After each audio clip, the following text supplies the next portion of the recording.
This is the last slide that I have, and that is about the SERI. Sir, before you go next, would you throw some light on who are the people who are giving about these miskillings? Who are the people in India? Who are?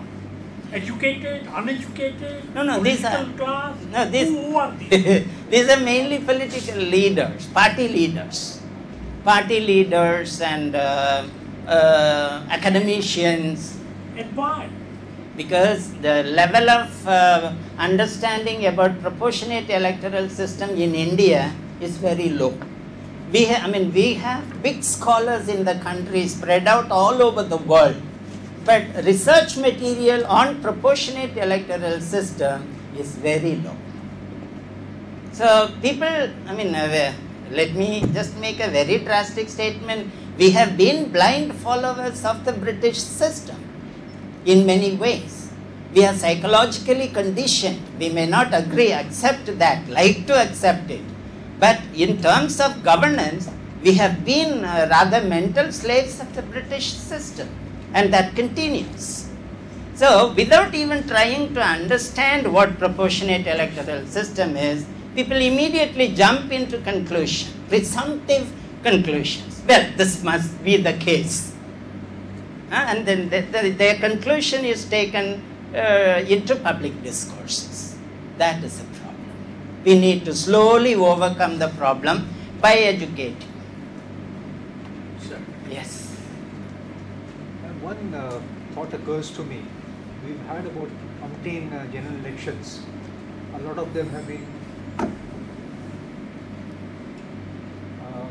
A lot has been done on the electronic voting machine. So we have data about what the people have actually voted for, which party the candidate was, and all this stuff. Now, if we have all the data, we could run a simulation with this data and say, listen, if we had followed, say, PR scheme 1, scheme 2, which are the different schemes you're talking about, we would find out what would have been the results in that case without actually doing it. Sure. So why don't we look into that maybe on a sample basis and see what will be the impact? And rather than saying that, okay, every Dalit will come in or will not come in, you already have the parties. Okay, they may not be the way it could be, but you have the data for, let's say, past 3 general elections when EVMs have been in operation. So we have the data, we have the parties, we have what actually has been polled. So if we say that if we had, instead of formulating the FTP, whatever you call that, we say that we are having the PR method, we could get the results. Sure. Why you have opened up a new avenue for our research. You have opened up a new avenue for our research, a new area for our research, yes, and we shall definitely do that. So this is an area we need to. Sorry, I'm 10 minutes into this PR thing, but this idea just struck me. Yeah, you have the data. Thank you. And that's in control. No, nobody can contest we it. take your suggestion very seriously. In fact, I think one way to popularize this whole thing is that this is a possibility, and we'll do it for, let's say, 1 or 2 states. Yeah. We just finish with this. We'll just finish with this because otherwise we'll open the forum later. Yeah. Let me finish this slide also, and then we move on to discussions. This is about our campaign. Actually, the campaign is based on many researches. The countries that I mentioned to you, Germany, Norway, New Zealand, Nepal, and the Netherlands, are countries where we have gone and done the research. In Nepal, after the research, we even started a campaign there at the request of the Chief Election Commissioner there, Mr. Neelkantha Upreti, who is also a very important, significant partner of our campaign. We started it with national, international conferences and state conferences in about 15 states, and then now we are moving into the districts also. Quite a few parties and people's movements, minority institutions like the All India Milli Council, many civil society organizations have joined in support of the campaign. But then the very important thing is that we have a research-based campaign that was started. I am basically working in the villages but research is not far away from me, so I do a lot of researches on this. So a research-based campaign was started and we have moved. In the first phase, we wanted to bring in this knowledge to the academia, to the intelligentsia, and to the political leaders to a great extent. We did a silent work without going in for media hype in the first phase, and so we have done that.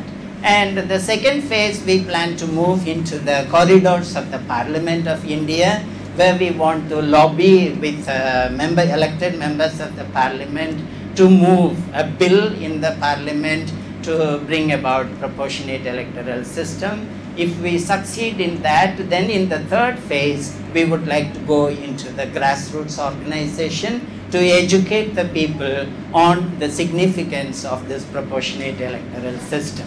Now, when we want to go into the corridors of the Parliament, we don't want to go there with word of mouth. We have a manifesto, but the manifesto, as you know, is a very general document. Therefore, we are now bringing together top electoral systems experts of the world. Not only India. From India, we are about 8 of us, and then from Nepal, the Chief Election Commissioner and another person. But then we are getting the very top electoral system expert, Mr. David Farrell, Dr. Patrick Dunleavy from the London School of Economics, Dr. Helena Catt from New Zealand, quite a few big, and then Election Commission of Netherlands. They will all be coming together in October this year to really work on a proportionate electoral system, a policy document that will be tailor-made for India. From India, we are also taking some of the top guys, and so we will come out with a policy document, and with that document, we will move into the corridors of the Parliament to talk to the members of the Parliament and move a bill. This is the way our campaign has been moving, and we are very, very happy that finally we also landed into the citadel of Congo with Jerry, who has been a trusted friend of ours for a long time. We are very happy that his outfit has taken keen interest on that. At the back, you have the former chairperson of the Backward Classes Commission in Karnataka, Mr. Dwaraknath, who has also been a very close friend of ours. So such people are very much interested and involved in these processes, and I request all of you to join hands in whatever way you can.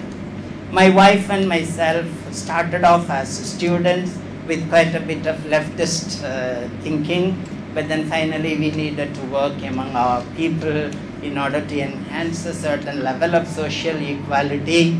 But for us, the ultimate question was governance in the country and representation of all people in governance, developing an inclusive democracy. In this process, my wife and myself do not want to have any position of power, that we are very, very clear. We like our country to prosper so that our future generations will feel proud to be Indians. That is the drive with which we work, and therefore in this process I request all of you to please join hands and somehow see that democracy becomes meaningful to all citizens of India. Thank you for listening, and now let us discuss. So thank you, Dr. Raj.